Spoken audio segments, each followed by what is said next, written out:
Are you proud of your country? It's a simple question, but one that can lead to meaningful conversations with our sons. This week, I'm sharing why gratitude, community, and family traditions matter, and how celebrating July 4th can become more than just fireworks and cookouts. Welcome to Raising Boys with Purpose, a Christian parenting podcast for moms raising teens and young adult sons. I'm Brooke, a boy mom and parenting coach. And here we talk about raising sons, building character, and preparing our boys for adulthood with confidence and faith. For more encouragement and conversation throughout the week, come join our Raising Boys with Purpose Facebook group. And if you'd like to receive my weekly email, join me on Substack. The link for all my social media is in the description. Are you proud of your country? How about your state, city, or neighborhood?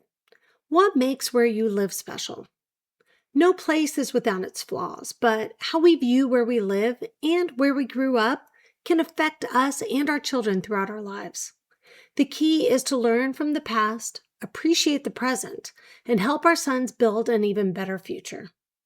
Now, I grew up in a small town, the same town my mom was born and raised in. I enjoyed it, walking downtown with my friends to buy candy and basically just going everywhere by bike. My parents didn't have to drive me anywhere. I had extended family nearby, and my only problem was how long it took to get to a mall. Every July 4th, we went to see the fireworks at the local high school football stadium, joining all the other families and celebrating small town style. Looking back now, I realize those weren't just fun childhood memories. They gave me a love for community. They taught me to appreciate where I came from, and that being a part of something bigger than myself was worth celebrating. I think those experiences are part of why I still enjoy celebrating July 4th today. They remind me that loving our country often starts with loving the community God has placed us in. When we learn to appreciate what's close to home, it's easier to appreciate the blessings of our country as a whole. As I look back on those experiences, they've always made me think about how we help our own children view where they live and the country they call home. So, why is it important to raise our children to be patriotic? We don't always think about it, but patriotism helps instill a sense of connection to one's heritage and builds a desire to serve one's community.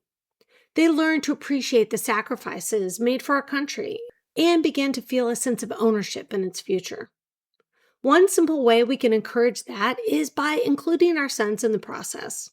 Aside from political ads, most kids don't know much about the elections or how our government works. Let's talk to them about why we vote the way we do. Focus on the facts, not emotions. Then, when they're old enough, take them with you to vote. Seeing you perform your civic duty makes it more likely they'll do the same as adults. The same is true with our traditions. Explain the meaning behind our national symbols, like the flag or monuments. Why we place our hand over our heart during the national anthem. Those little moments become part of how they understand and appreciate our country. By expressing gratitude for the freedom and opportunities our country has to offer, we can also have constructive conversations about where we can improve without defaulting to cynicism. Who would you rather have shaping the future of our country? People who care about it and want it to be better, or people who have no interest in its future? When our sons appreciate where they live, they're much more likely to want to contribute to making it better. So let me ask you something. When was the last time you had a conversation with your son about why you appreciate where you live? Not politics, just gratitude. What do you love about your town, your state, or your country? And what are some things you'd like to see improved? Now, I went from a small town to a college in a mid-sized town, and it was definitely bigger. All the big things were closer, but with traffic, it still took time to get there. I was used to running into people I knew when I was out and about, or at least people who knew my parents.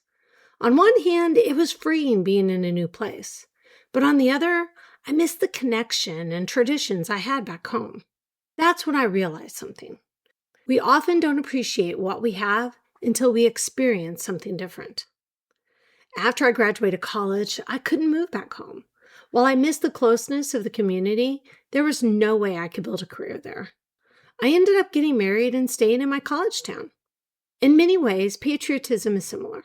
Loving our country doesn't mean pretending it's perfect. In fact, some of the people who love it the most are the ones who work to make it better. We can be proud of our achievements and grateful for the brave men and women who help shape our nation, while also being honest about our mistakes. As parents, we can help our sons understand that we learn from the past, we work to correct what's wrong, and we continue moving forward together. One of the best ways to help our sons feel invested in their community is to serve it. Where can you volunteer as a family? It could be something you do regularly or something for a special occasion. The important thing is to start. Serving reminds us that we're contributors, not just consumers. When the holidays come around, let's explain why we celebrate them. Why do we have Memorial Day? Why do we celebrate Independence Day? Let's help our sons see these occasions as more than just a parade, a cookout, or a day off. They're opportunities to remember, celebrate, and be grateful. How are you celebrating our country this summer? This year is especially meaningful because our country is celebrating its 250th birthday. Whether you're heading to a parade, grilling in the backyard, watching fireworks, or simply spending time together as family, these little traditions often become the memories our sons carry with them long after they're grown. So, what traditions are you creating this year? This summer, as we celebrate America's 250th birthday, we have the opportunity not only to enjoy the celebration, but also to pause and be thankful for what got us here. Maybe we've assumed our sons would become patriotic simply because they grew up here. But patriotism isn't something that's passed down through osmosis. It's often shaped through everyday conversations, family traditions, and the example we set. So enjoy the cookout, eat the hot dogs, watch the fireworks, laugh together as a family.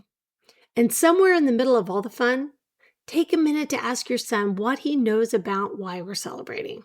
If he isn't sure, that's okay. Make it a conversation. Make it fun. Share a story from your own childhood. Ask him what he enjoys most about living here and what kind of country he hopes his generation will help build. Because learning about our country doesn't have to feel like schoolwork. It can simply become part of the memories you're already making together. After all, that's how it started for me. It wasn't a classroom lesson or a history book. It was a summer evening sitting with my family under the night sky, watching fireworks with my hometown. Those simple traditions help shape my appreciation for the place I call home, and I hope they'll do the same for our sons. If this episode of Raising Boys with Purpose encouraged you, please like this video and subscribe so you don't miss future episodes of this podcast. And if you're raising a teen or young adult son and want encouragement and practical guidance, come join us in the Raising Boys with Purpose Facebook community. The link is below. Thanks for being here today. Now grab your iced coffee, hug your son, and remember, you're raising him with purpose.